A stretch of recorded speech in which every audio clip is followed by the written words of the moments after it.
दुनिया के और कामों में आज़ादी है, लेकिन भक्ति की आज़ादी नहीं है जिससे हमारी मुक्ति होने वाली, उसी में आज़ादी नहीं है। मुझे मरने का वरदान दे दो और मैं मर करके अगर कहीं जन्म लूं, बस इतनी सामर्थ्य दे दो कि मैं एकदम बदसूरत होकर के किसी दलित जाति में, पिछड़ी जाति में, जिसको कोई नहीं पूछता है, घृणा करता, उस जाति में मेरा जन्म दे देना।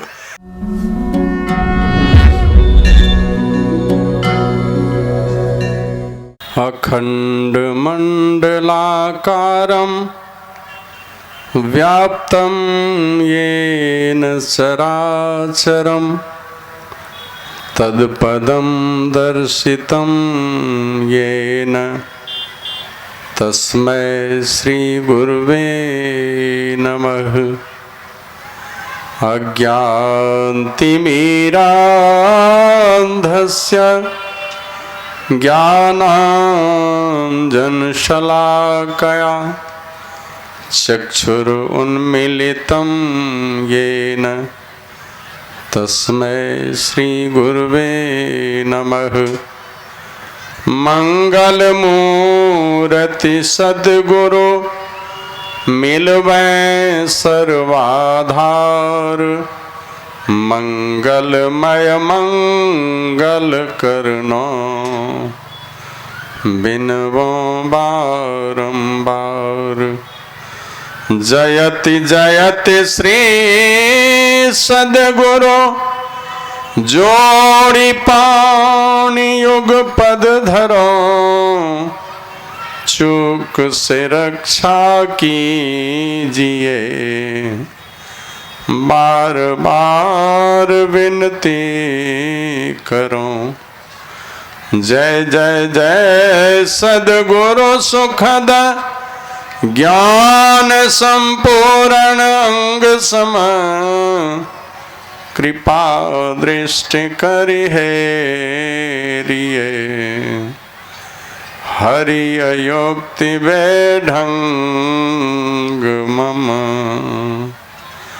श्री सद्गुरु महाराज की जय।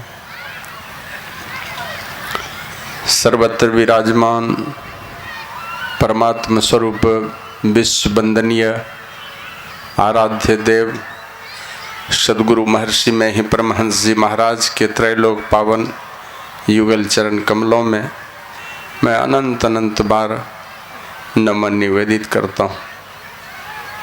उनके ही परम पावन चरणों में अपने जीवन का सर्वस्व अर्पित करने वाले उनके गृहस्थ या बैरागी सन्यासी जो भी शिष्य हुए संत रूप में मैं उन सब लोगों को नमन करता हूँ।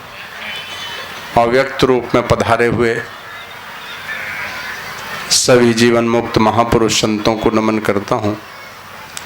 मंच पर आसीन मुद मंगलमय संत समाज जो इस चलते फिरते तीर्थराज में पधारे हैं, उनके परम पावन चरणों को नमन करता हूँ।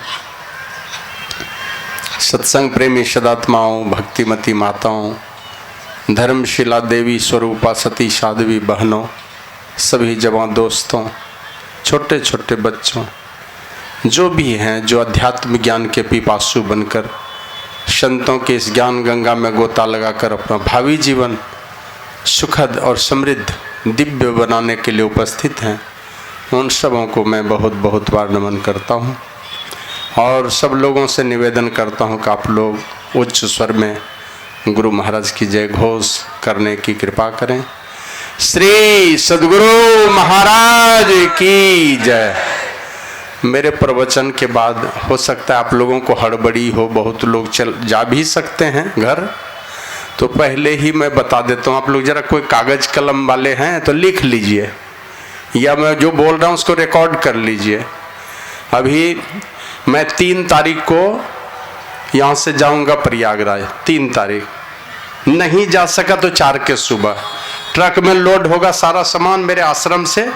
उसमें हम लोग पूरा 2000 बांस, तिरपाल, गद्दा ये सारा चीज़ लेंगे, 100-125 कुंटल चावल, ये सारा चीज़ लेकर के हम लोग जाएंगे कुंभ में।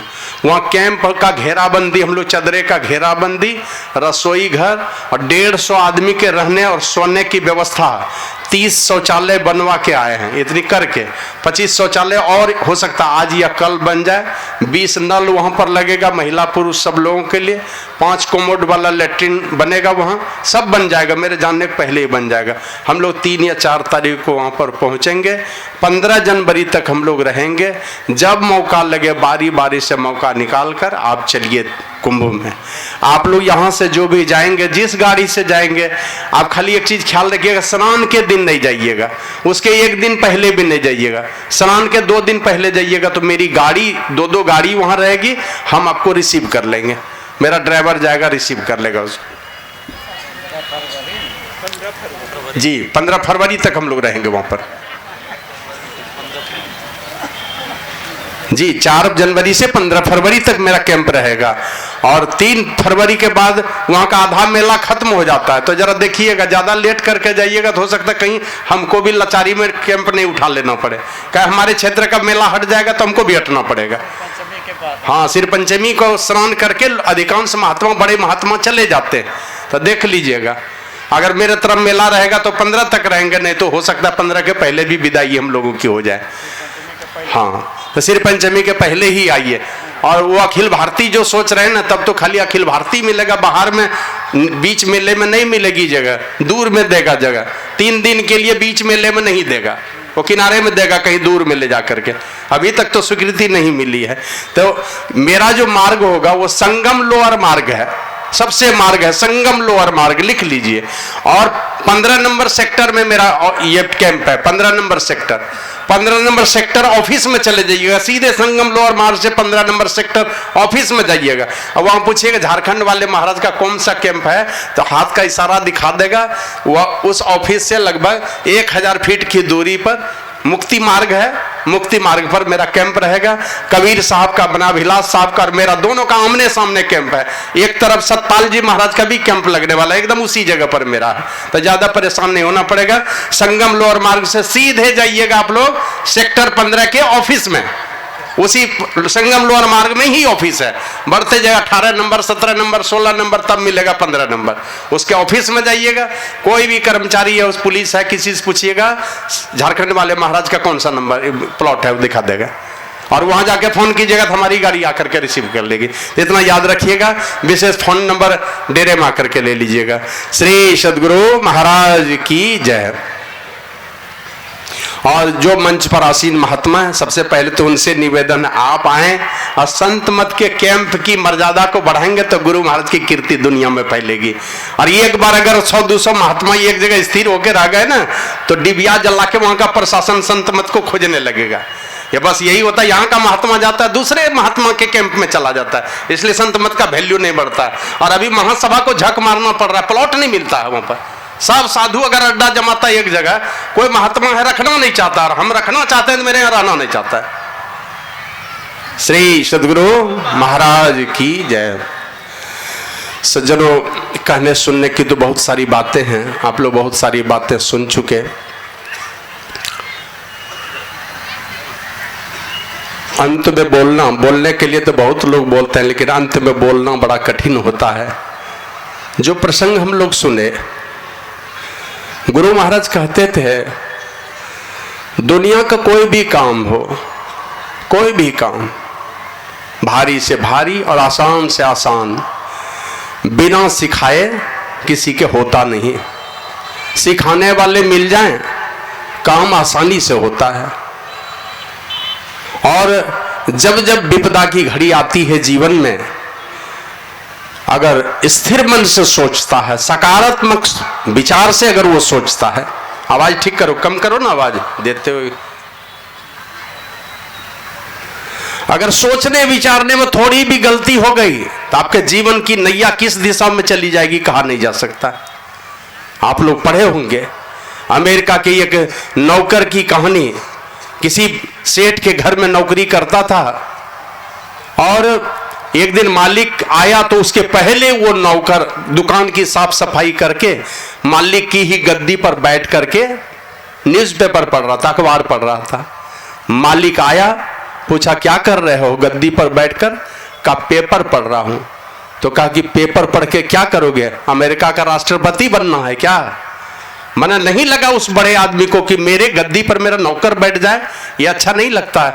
संसार के जो भी लोग हैं, कोई नहीं चाहते संसार के लोग कि कोई भी आदमी कोई भी बड़ा से बड़ा अधिवक्ता क्या नहीं चाहता है कि वो हमसे बड़ा कोई वकील हो जाए, हमसे बड़ा कोई अधिवक्ता हो जाए। तो उसी प्रकार उस मालिक ने फटकार लगाई और कहा अमेरिका का राष्ट्रपति बनना है क्या पेपर पढ़ करके? बस गुस्सा लगा उस लड़के को, निकला वहां से और पेपर मारा मालिक के मुंह पर फेंक करके।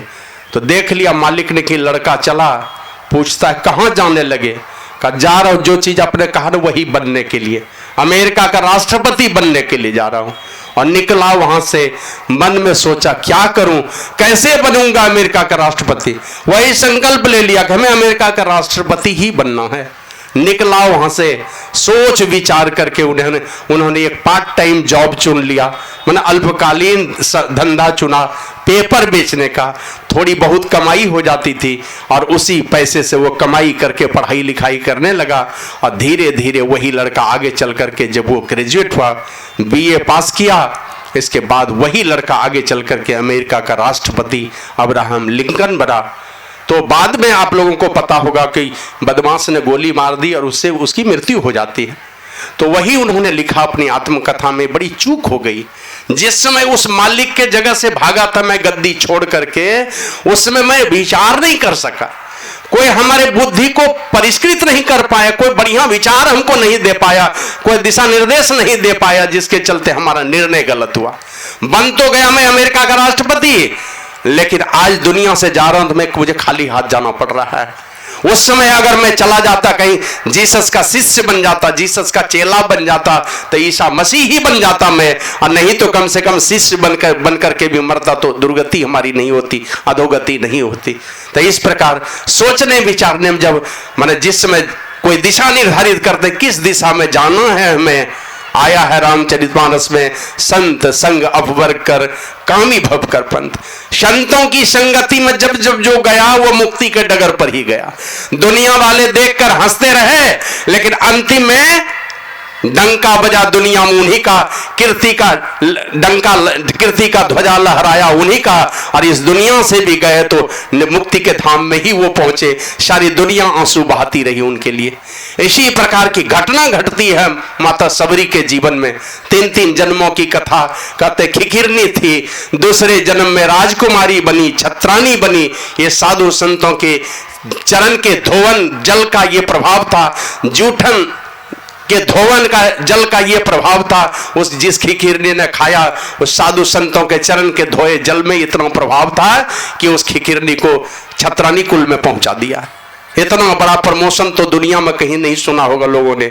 और उस घर से भी निकलती है, अब वो तलाश करने लगी कि भक्ति के रास्ते में जो बाधक बने वो सारा जल जाए, खत्म हो जाए मेरे जीवन से। और यही सोच करके तलाश करने लगी। साधु संतों का संस्कार था मन में, धीरे धीरे साधु संतों का की चाहत अंदर में जगने लगी। चाहती थी कि साधु महात्मा हमारे यहाँ आए, लेकिन आजादी नहीं थी। संयोग से एक साधु आए, पूछा कि बेटी क्या चाहिए तुमको, मांगो वरदान। कहा कि अगर देना चाहते हैं मेरे मरने का वरदान दे दीजिए, मैं मर जाऊं इस जगह से जहां रह करके मैं भक्ति नहीं कर सकती।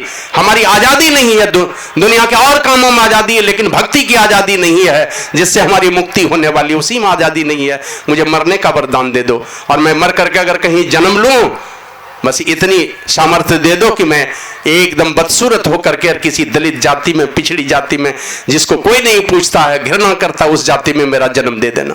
ये मांग लिया उन्होंने। कहा ये वरदान है कि सांप? कहा यही सांप मेरे लिए वरदान बन जाएगा, क्योंकि वो वरदान पा करके क्या आया है कबीर बानी में, संगत ही जरी जाओ ना चर्चा राम की, दूल्हा बिन बारात कहो किस काम की।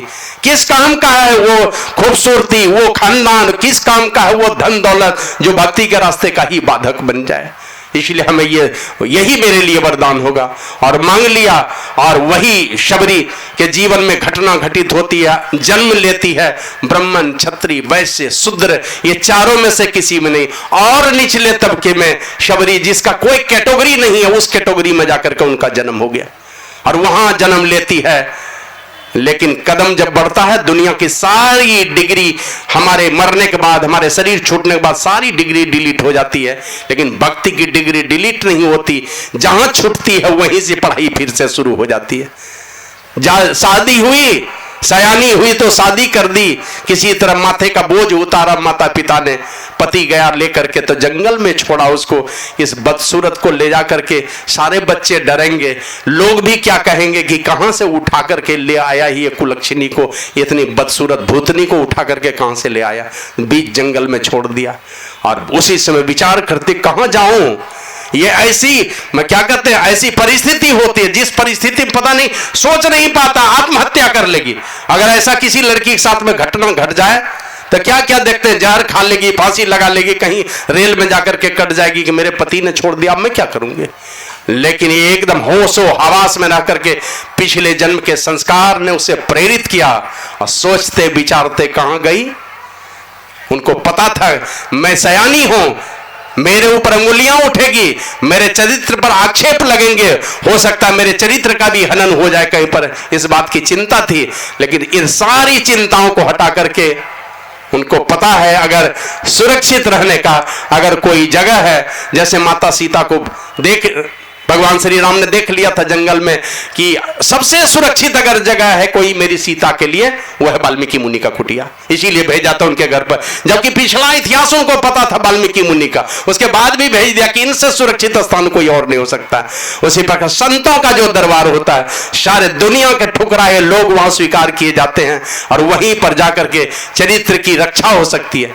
इसी प्रकार की एक घटना है, स्वामी विवेकानंद गए विदेश, और एक बहन जी उधर से आई और आकर के कहती है कि स्वामी जी मेरी एक लालसा है, उस लालसा की पूर्ति कर दो। क्या लालसा है बहन बताओ। कहा मेरी लालसा है कि तुम्हारे ही जैसा मेरा बेटा हो, तुम्हारे जैसा बेटा हो। मैंने खुल के नहीं बोल पाई। स्वामी जी समझ गए कि इसकी भावना क्या है। मैंने मुझसे ब्याह कर लो, तुम मेरे पति बन जाओ, तब ना तुम्हारे जैसा बेटा होगा। तो बस उनके सामने गए, एक जगह तो पढ़ा के उनकी गोद में बैठ गए और बोले कोई कृष्ण भगवान को लल्ला मान लेता है कि नहीं, भगवान मान लेता है कि नहीं, उसी तरह मेरे जैसा दूसरा बेटा कहां से आएगा, मुझे ही बेटा के रूप में स्वीकार कर लो। तो उस शबरी को लगा कि हमारे चरित्र की रक्षा अगर कहीं हो सकती है, हमारी सारी तमन्ना की अगर पूर्ति हो सकती है, एक ही जगह है जिसको तुलसीदास जी महाराज ने लिखा है, संशय समन दमन दुख सुख निधान हरि एक, साधो कृपा बिनु मिलहि नहीं करियो उपाय अनेक। परमात्मा का दर्शन नहीं हो सकता है, सारे संशयों का नाश नहीं हो सकता है, दुखों का दमन नहीं हो सकता है साधु की कृपा के बिना। और ऐसा ही विचार करके माता सबरी चली जाती है, खोजते खोजते कहां जाऊं। पहले तो छिप छिप करके जांचती परखती रही, कौन महात्मा है इस क्षेत्र में जहां मेरे चरित्र की रक्षा होगी और मेरी इच्छाओं की पूर्ति होगी। पता चल गया पिछले जन्म में छोटे बड़े जो भी साधु मिले, उन साधु के द्वारा दिया गया ये संस्कार उनको मिला था। मिल गए महायोगी मतंग मुनि, और वहां उनके कुटिया में जाकर के बाहर से छिप छिप करके सेवा करती रही। लेकिन मौका लगा, तुलसीदास जी महाराज लिखते हैं, जब द्रवही दीन दयाल राघव तो साध संगति पाइए। संतों की संगति मिलती है तब जब परमात्मा द्रवित हो जाए। आपकी तड़प अगर परमात्मा को रिझा लिया किसी तरह, तो उठा के संतों के चरण में भेजेगा। आपके अंदर में तड़प होनी चाहिए परमात्मा के प्रति, और जैसे ही परमात्मा के प्रति आपके अंदर में तड़प होगी, आस्था होगी, प्रेम होगा, श्रद्धा होगी, ये सारी आस्था श्रद्धा प्रेम ये सब आपको उठा करके परमात्मा कहां भेजेंगे, संतों के चरणों में। तो आकर के बैठे हमारे पास, देखा कि 40-42 सब जवान सन्यासी हैं। और संत मत में हमको लगता है सबसे ज्यादा जवान सन्यासी वो दूर से ही झलकता है भीड़ में। तो हमने पूछा भाई बगल में महर्षि महेश जोगी का, साध्वी रीतंबरा का, पायलट बाबा का, गोल्डनपुरी जी का बड़ा बड़ा कैंप लगा है, तो आप ही क्या कहते हैं ये कंगला कैंप में क्यों चले आए। कहा महाराज पता नहीं चला, ये स्टीयरिंग लगा अपने से घूम गया आपकी तरफ, लगता था कोई खींच रहा है हमको और मैं खींचा चला है आपके पास। और जब तक मैं रहा हूं 1 महीने में कम से कम 25 बार उन्होंने फोन किया होगा। तो इस पर एक जगह मेरे कैंप में 2 लड़के आते थे महर्षि महेश जोगी के कैंप से, और एक लड़का कोई तिवारी और एक लड़का कोई शुक्ला जी थे। दोनों लड़का आता था, मेरे ही उम्र का था उस समय, रोज आता था, रोज आके दंडवत होके प्रणाम करता था। जिस दिन आने लगा मैं दंडवत प्रणाम किया। एक लड़का पहले जा चुका था महर्षि महेश जोगी के शिविर से, एक लड़के ने प्रणाम किया, एकदम दंडवत साष्टांग ऐसे होकर के प्रणाम कर लिया, उठ के खड़ा हुआ, मेरा दायां हाथ पकड़ के अपने माथे पर लिया। अब माथे पर लेकर के कहता है वो तिवारी लड़का, वो कहता महाराज इसी तरह पुत्रवत स्नेह देते रहिएगा। तो हमें लगा भाई मेरी उम्र का आदमी, और कहता इसी तरह पुत्रवत स्नेह देते रहिएगा। तो हमने कहा भाई इसका माने क्या हुआ? कहा 1 महीने से मैं इसीलिए आ रहा हूं, जिस दिन पहली बार आपको देखा लगता था कि पूर्व जन्म के आप मेरे पिताजी हैं, जबकि ठहरा वो तिवारी लड़का। और वो कहता है आपको रोज इसीलिए देखने में आता था, अंदर से आप आ जाती थी, ये तुम्हारा बाप है पिछले जन्म का, इसलिए यही स्नेह आप देते रहिएगा। तो माने एक आकर्षण होता है। मतंग मुनि के आभा की खुशबू फैल रही थी, आभा फैल रही थी चारों तरफ, सद्गुणों की आभा फैल रही थी, चरित्र की आभा फैल रही थी। माता सबरी उसी कुटिया में जाती है, बाहर से छिप छिप करके सेवा करती है। जरूरत पड़ी अंतर्जामी मतंग ऋषि ने जान लिया कि कोई है जो सेवा करने के लिए आती है, और अंत में जब सामना हुआ पहले तो डर गई, लेकिन समझा बेटी तुम डरो मत, बताओ तुम क्या परेशानी है, तुम यहीं रहो। और ऐसी स्थिति में मना क्या कहते हैं, अभी भी देख लीजिए साधु महात्मा सब डरते हैं। हमारे यहाँ संत महात्मा क्या कहते हैं, संत मत का जो विचार है, संत मत का जो क्या कहते हैं जो व्यवस्था है, इस व्यवस्था में देख लीजिए माताएं बहनें बहुत सारी साध्वी हैं जो जहां तहां भटक रही हैं। और एक एक साध्वी को हमने देखा कुंभ में माइकिंग करते हुए, माने क्या कहते हैं 100 हॉर्न लगा हुआ है, माइकिंग करती है। कोई भी ऐसी मां बहन है जिनके हाथ में चूड़ी नहीं है और मांग में सिंदूर नहीं है, आ जाओ मेरी कुटिया में, मैं एकदम बिल्कुल सम्मान के साथ जीने का अवसर प्रदान करूंगी। खुले में ऐलान करता है, हमारे यहां कोई व्यवस्था नहीं है। लेकिन ऐसी परिस्थिति में भी मतंग मुनि ने उनको अपनाया और अपना करके कहा कि तुम यहीं पर रहो। और समय पूरा हो गया, अब कितने हजार वर्ष गुजरे वो तो अलग अलग शास्त्र में अलग अलग बातें हैं, लेकिन हजारों वर्षों का एक तपस्वी का जीवन, और वही काम किया। हमारे गुरु महाराज कहते हैं दुख दर्द भव के सब मिटे, सदगुरु चरण नित से ये, गुरु भक्ति बिन कछु ना बने, में ही सकल संतन कही। और दूसरे पद में लिखा है गुरु जुगति से ताकू गगन में ने ध्यानाभ्यास करो, सद सद ही चातक दृष्टि बनाई हो, लखत लखत छवि बिंदु प्रभु की ज्योति मंडल धसी धाई हो, राम नाम धुन सद्धुन धारा सद्धुन सारा शब्द केंद्र ते आई हो, ताधुन भजत मिलो प्रभु से निज आवागमन नसाई हो।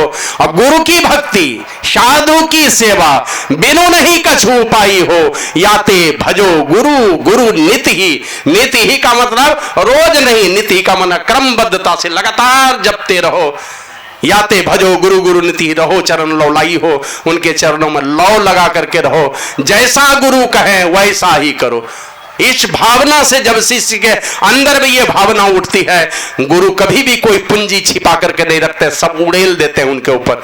मतंग ऋषि ने अपनी सारी शक्तिपात कर दिया, वर्षा कर दी दया की, और दया की वर्षा करके मतंग मुनि ने वो सामर्थ्य दे दिया माता सबरी के अंदर, जो सामर्थ्य भगवान श्री राम जी गए हैं। और यो तो सबरी कहती के ही विधि स्तुति करो तुम्हारी, अधम जाति में जड़मती भारी, मैं नीच जाति की हूं, भारी जड़ बुद्धि वाली हूं, किस प्रकार से स्तुति करूं।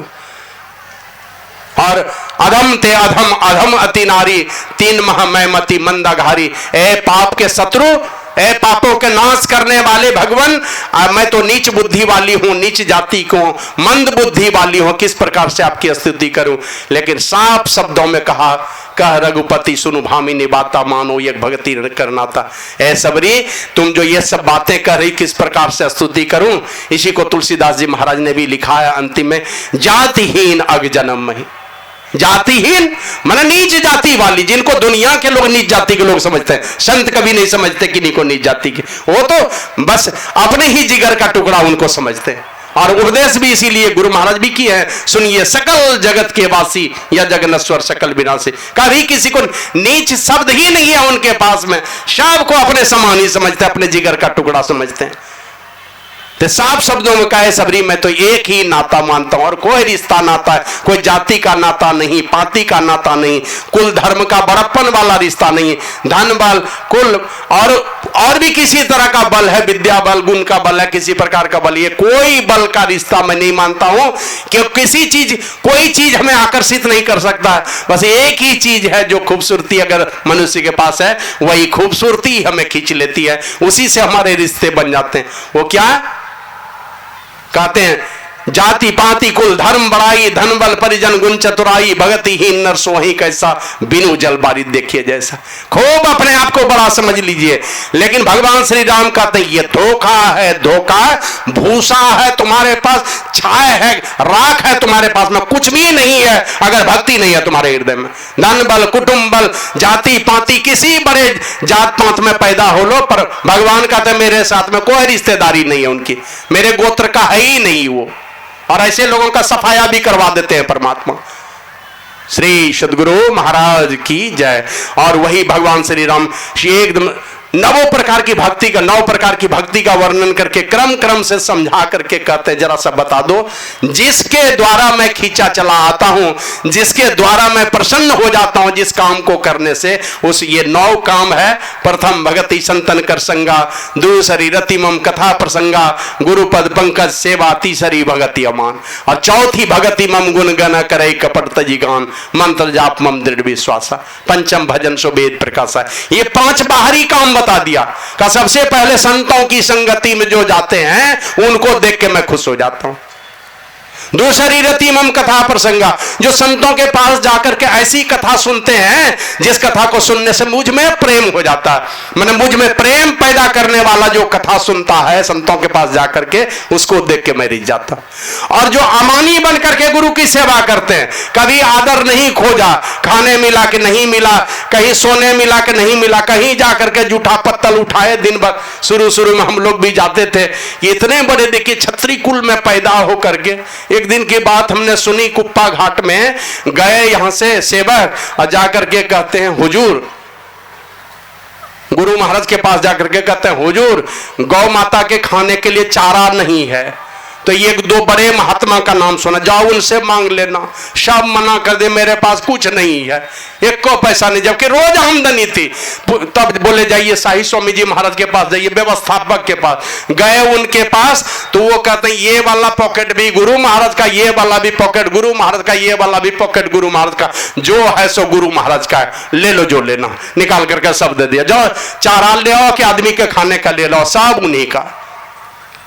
श्री सद्गुरु महाराज की जय। और मेरो गुण अवगुण नहीं चित वो हूं मैं जो कछु तोर, मेरे गुण अवगुण को मत देखिए, मैं अच्छा हूं कि बुरा हूं तो मैं तुम्हारा ही, जैसा भी हूं खराब हूं अच्छा हूं। गुरु महाराज भी लिखते हैं, कपटी कपूत जो हूं तुमरो कहा होता हूं, सरनी तिहार ही हूं, चाहो सो मोही बना दो, अच्छा बुरा जो कुछ भी हो मैं तुम्हारा ही हूं। और जानी अजानी शरण कौनी विधि, जो आए हो तो तोर, और आए चरण शरण के टारहु, कहां उचित तोर। ए गुरु महाराज, अपने शरण में अगर मैं आ गया, जैसे भी आया, जान के आया कि अनजाने में आया तो तुम्हारा ही हूं, और आए हुए शरण में लोगों को तुम टारते हो, दूर भगाते हो, ये उचित नहीं है।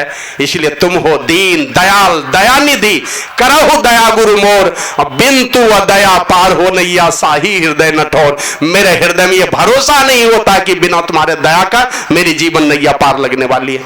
तो इस प्रकार अमानी बनकर एक पद में लिखते हैं बाबा शाही स्वामी जी महाराज, गुरुवर तुझे रिझाऊं अरमान में यही है, अफसोस क्या करूं मैं सामान कुछ नहीं है, तन मन वचन तुम्हारी सेवा में कुछ लगाता, पर हाय बदनसीबी और ज्ञान कुछ नहीं है। अब भक्त संत के हृदय है और कहते मेरे हृदय में ज्ञान नहीं। गुरु महाराज जिनको अपना हृदय कहते तो वो कहते मेरे हृदय में कुछ ज्ञान नहीं है। ये महानता की निशानी है, क्योंकि जो महान होते हैं वही सरल हो जाते हैं। तो कहते हैं तन मन वचन तुम्हारी सेवा में कुछ लगाता, पर हाय बदनसीबी और ज्ञान कुछ नहीं है। करके कृपा अहेतुक यदि तू न रीझ जाओ, मुझ दीनहीन का हित हरगिज कहीं नहीं है। हे नाथ भूल सारे दुर्गुण शरण में ले लो, इसके सिवाय शाही अरमान कुछ नहीं है। मेरे सारे दुर्गुणों को भुला करके के लिए अब केवल अपनी शरण में लगा करके रख लो, बस यही हमारी तमन्ना, इसके अलावा कुछ नहीं चाहिए। हमें सूखी रोटी खिला के रख लेना कि खूब बढ़िया खिला करके रखना, जैसे भी रख लेना, बस मेरे हृदय में इतना प्रेम रख देना कि हम तुम्हारे चरण को छोड़ के कहीं नहीं चले जाए। इस प्रकार की भावना अमानी बन करके रह करके गुरु चरण की जो सेवा करते हैं, भगवान श्री राम कहते हैं मैं उसको देख के खुश होता हूं। ये खूबसूरती है जिसके अंदर में ये सारी खूबसूरती है। और चौथी, भगति मम गुनगुनाए, मेरे गुणों का गायन करे। देखते हैं बहुत सारे लोग हैं, सुन लेंगे अब उनके गुणों का गायन क्या करें, उनके नाम की निंदा करवाते हैं। भगवान श्री राम का जय जयकारा लगाएंगे, दारू पी करके जयकारा लगा लेंगे।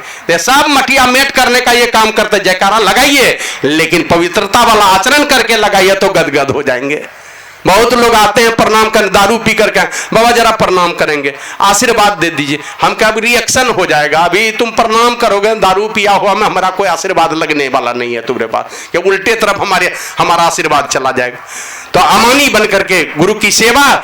और चौथी, भगति मम गुणगन करे, कपट तजीगान, कपट छोड़ करके गुणगान, है ना, कोई दिखावे वाला नहीं। गुरु महाराज तो लिखते पाखंड अरु अहंकार तजी, निष्कपट हो अरुदीनो, पाखंड छोड़ करके, अहंकार छोड़ करके निष्कपट और एकदम सरल छोटा बन करके समर्पण भाव में रखिए अपने आप को, इस प्रकार के भावनाओं में। तो ये चौथी भक्ति है।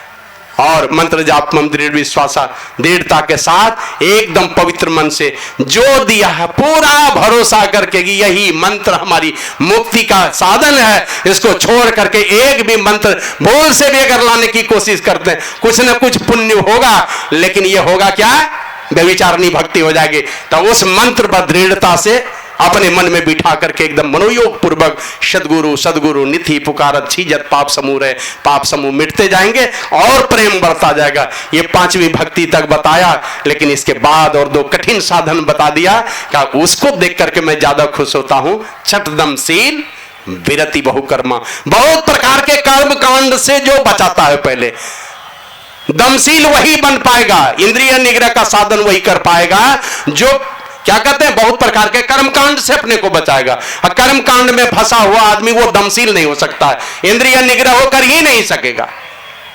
तो इंद्रिय निग्रह का साधन करने के लिए मतलब पांचों ज्ञान की इंद्रियां जिस दिशा में चली जा रही है उस पर ब्रेक लगाना दम का साधन है। और इसी इंद्रियों आंख कान नाक जिह्वा त्वचा जिस दिशा में जाना चाहती है, भगवान श्री राम उपदेश किए हैं नगरवासियों को भी, यही तन कर फल विषय न भाई। ये मनुष्य शरीर पाने का फल विषय भोगना नहीं है, निर्विषय का भोगना। तो निर्विषय तत्व है परमात्मा। तो पांचों विषयों से हम अगर ब्रेक लगाना चाहते हैं तो हम अपने मन को परमात्मा की ओर लगाएं। तो परमात्मा को ओर कैसे लगाएंगे, जो मंत्र दिया है उस पर लगाइए, पहले जिस मंत्र का सहारा दिया उस पर लगा दीजिए, वही परमात्मा की ओर आपको ले जाएगा। और जो रूप दिया है आपको आपके इष्ट देव का, उस रूप का सहारा ले लीजिए। तो ये मानस जाप और मानस ध्यान ये ब्रेक लगाने का काम करता है, पहले आपको रोकेगा और फिर तब आप दिशा दे पाएंगे। यही दिशा देने के लिए दोनों दृष्टि को एक करने की कला सिखाते हैं हमारे गुरु महाराज। लिखते हैं, जो नहीं समझाऊ सदगुरु पद गहु, प्रगट सदगुरु आही, बाबा देवी साहब प्रगट सदगुरु में ही जा पद बली जाए। ये महिदास जी जिनके चरणों में दंडवत बंदगी बजाता है, ये ऐसे बाबा देवी साहब सच्चे सदगुरु हैं, इनके चरणों की बंदगी में बजाता हूं, मैं दास हूं इनका।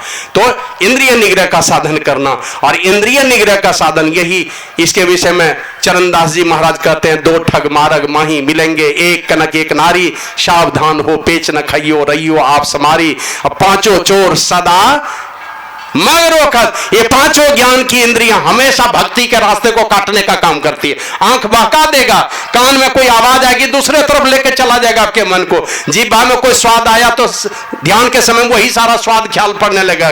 तो पांचों ये क्या है, चोर है, चोर आपके भक्ति की पूंजी को चुराने का काम करेगा। तो पांचों चोर सदा मगरोकत इनसु कर छुटकारी, तो छुटकारा कैसे करेंगे? का सदगुरु नायक के संग मिली चल, सदगुरु को नायक बना करके, सेनापति बना करके पीछे पीछे चलिए। और तब कहते हैं इस तरह की चाल चलोगे तो हरि के नगर में जा पहुंचोगे, पहियो लाभ पारी, तब अपार लाभ पाओगे। चरण दास तो को समझावे रे मन बारंबारी, ऐ मेरे मन तुमको मैं बारंबार समझाता हूं कि तुम चले जाओगे हरि के नगर में, जहां अपार लाभ पाओगे, जहां दुख का मुख कभी देखना ही नहीं पड़ेगा। वही माता सबरी को भगवान श्री राम कहते, आगे छठी भक्ति के बाद कहते सातम सम मोहि मैं जग देखा।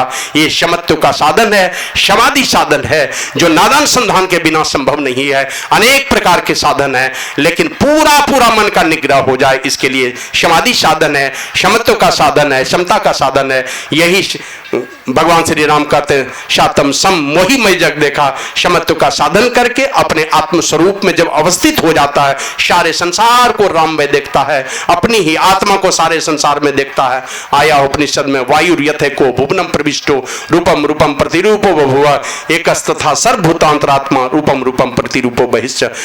जैसे एक ही वायु सब जगह, एक ही हर कमरे में, हर बर्तन में घुस करके उससे बाहर है, उसी प्रकार सब जीवों की एक ही आत्मा को भक्त अपनी आत्मा को जब पहचान करता है तो सब जीवों में उसी एक आत्मा का दर्शन करता है। यह अवस्था आपके जीवन में आएगी।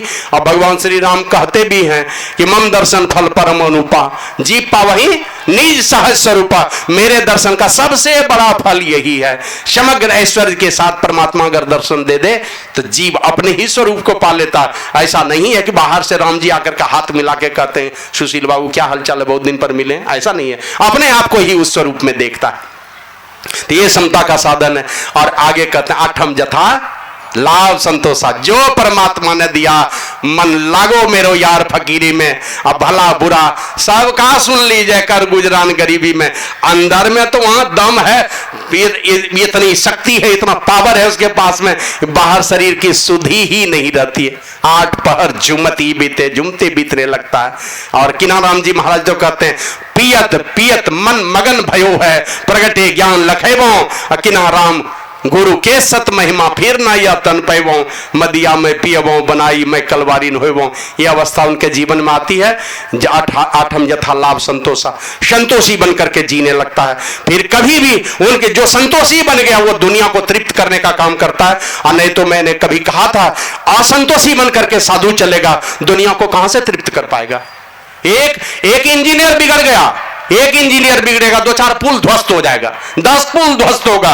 एक डॉक्टर अगर बिगड़ गया, खराब हो गया किसी तरह से, 10-20-100 रोगी की जान जाएगी। लेकिन एक संस्था का हेड चला गया, कोई गुरुजी चले गए, कोई महात्मा बिगड़ गया, पूरी संस्था को डुबा करके धर देगा।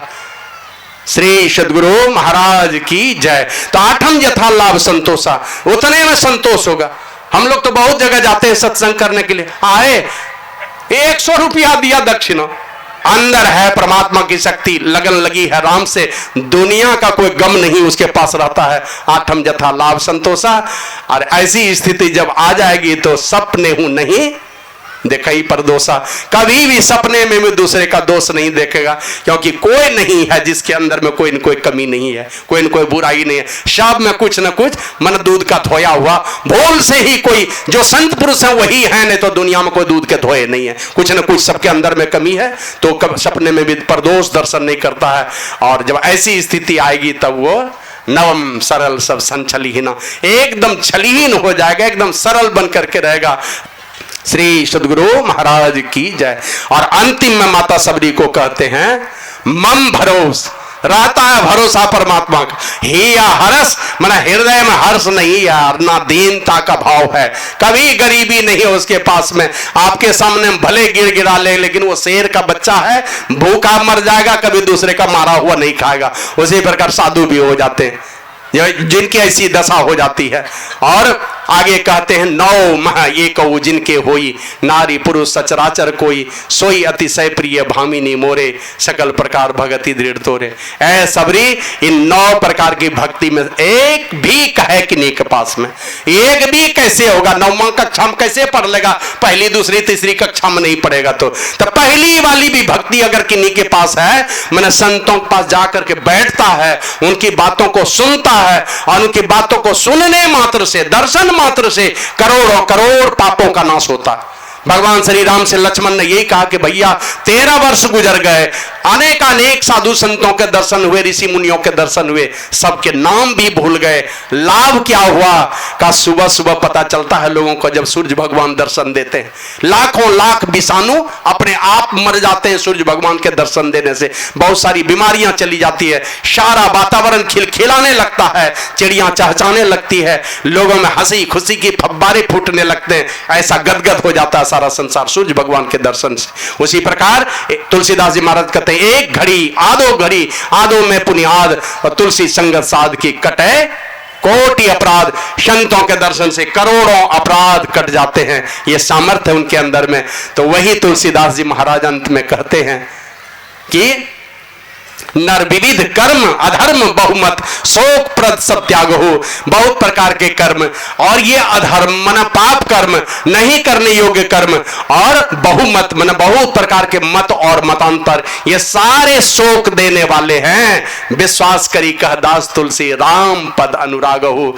तुलसीदास जी महाराज कहते हैं सब कुछ छोड़ करके राम के चरणों में, परमात्मा के चरणों में अनुराग कीजिए, प्रेम कीजिए। बाबा कबीर कहते हैं जग में राम नाम है सार, इसके बिना नहीं निस्तार। कहता वेद पुराण विचार रे अभागा मनमा, ओढ़ ले राम नाम चदरिया रे अभागा मनमा। यही भगवान श्री राम समझाए और कहा सबरी तुम बता दो ये 9 प्रकार की भक्ति कौन सी नहीं है तुम्हारे पास? पहली वाली भी है, भक्ति के पहली कक्षा में भी अगर पढ़ता है तो मुझे अतिशय प्यारा है। तुम बता दो तुम में कौन सी भक्ति नहीं है? मैंने सारी भक्ति में वो निपुण थी, और इतनी निपुण थी कि राम जी के सामने में ही कही कथा सकल बिलो की हरिमुख, सब कथा कह दी। सीता का पता कौन बताएगा? का चले जाना, ये क्या कहते हैं, सुग्रीव मिलेंगे, संपाति मिलेंगे, बहुत दूर तक देखते हैं, वो पता बता देंगे तुमको कि कहां पर मिलेगी सीता। सारी कथा कह दी, कही कथा सकल अब बिलो की हरिमुख, भगवान के मुख को देख करके, और मिलो की हरिमुख हृदय पद पंकज धरे, अपने हृदय में प्रमा भगवान के चरण कमल को रख करके तजी जोग पावक। अपने शरीर को कहां रखी? योगाग्नि में रख करके, जो संतों मतंग मुनि ने सिखाया था, योगाग्नि में अपने शरीर को रखा, और तजी जोग पावक दे हरिपद लीन भई, हरिपद में लीन भई, जहां नहीं फिरे, जहां से फिर इस संसार में नहीं आना पड़ता है। इसलिए कहते हैं जातिहीन अगजनम मही मुकुट किन्न असनारी। तुलसीदास जी महाराज कहते हैं सारी दुनिया जिनको नीच मानती है, पाप की जन्म भूमि मानती है दुनिया के लोग उस नारी के विषय में, लेकिन ऐसे नारी को भी जो नीच जाति का मानता था सबरी को, ऐसे को भी मुक्ति देने का सामर्थ्य जिस परमात्मा में है, उसी की भक्ति की है जो गुरु जी ने उनको बतलाया था। और कह के गए थे कि तुम जाना नहीं कहीं पर, मेरे जाने के बाद तुमको ये काम करना है मेरे ऊपर, और तुम्हारे ऊपर जो कलंक लगे हैं इसको धोना है तुमको। हजारों वर्ष गुजार दी, बुढ़िया हो गई, और उसके बाद भी राम जी आए हैं 13,000 वर्षों के बाद। मैंने मतंग मुनि के जाने के 1100 वर्षों के बाद राम जी उनके कुटिया में पहुंचे हैं, और तब कहते हैं, हमने एक बार कहा था, कोई युवती रहे, कोई क्या कहते हैं सयानी लड़की रहे, उनको देख के कोई सुंदरी कहे तो कोई बात नहीं, जवान लड़की है सुंदरी कह दिया, लेकिन भगवान श्री राम सारे जगत के नियंता, और वो 13,000 वर्ष की बुढ़िया को सुंदरी कह रहे हैं। कौन सी खूबसूरती उनके अंदर में झलक रही थी, सब लोग जानते हैं। ये 9 प्रकार की भक्ति की खूबसूरती उनके अंदर में थी, और इसी रिश्ते को वो मानते हैं। आवश्यकता है कहने सुनने की बहुत सारी बातें हैं, और ये चेतावनी गुरु महाराज दे करके गए कि गुरु की नित्य कर पूजा, जगत इन सम नहीं दूजा, मैं ही को आन नहीं सूझा, भगत गुरु ही आधारा है। एकमात्र गुरु का आधार माना, और जैसा जैसा गुरु महाराज को बाबा देवी साहब ने बतलाया वैसा वैसा ही किया, हर आदेश का पालन किया। आप लोग जानते हैं जब जवान थे बाबा देवी साहब की सेवा में चले जाते थे, कभी कभी चल लाला उठाओ, गए कुछ खाना पीना राशन लेकर के जा रहे हैं, रात रुके, भोजन बनाए, भोजन बना के गुरु जी को भोजन कराया, फिर बर्तन बासन साफ किया, फिर अपने भी भोजन किए, रात में सोए, सुबह की यात्रा है। जाने लगे तो गुरु महाराज पूछते हैं लाला ये क्या ले लियो? हुजूर थोड़ी सी लकड़ी बच गई थी तो ले लिया, पता नहीं वहां जलावन की लकड़ी मिलेगी कि नहीं। का साधु बनने चले हो, थोड़ी सी लकड़ी में इतनी मोह है तुमको, ये जलावन नहीं छोड़ सकते हो, साधु बनने चलो जलावन ढोते हो। छोड़ दिया। वो दूसरे जगह गए, जलावन की व्यवस्था कर लिए, भोजन बनाए, इसके बाद दूसरे दिन जलावन नहीं लिए। थोड़ी दूर जाके बाबा देवी साहब पूछते हैं, लाला वो जो जलावन वाली लकड़ी थी वो नहीं लिया क्या? कहो हुजूर कहाँ लिए? बड़ा त्यागी बनने चले, लकड़ी छोड़ करके चलाया, दूसरे जगह जाओगे नहीं मिलेगी लकड़ी, तब कहाँ से खाना बनाओगे?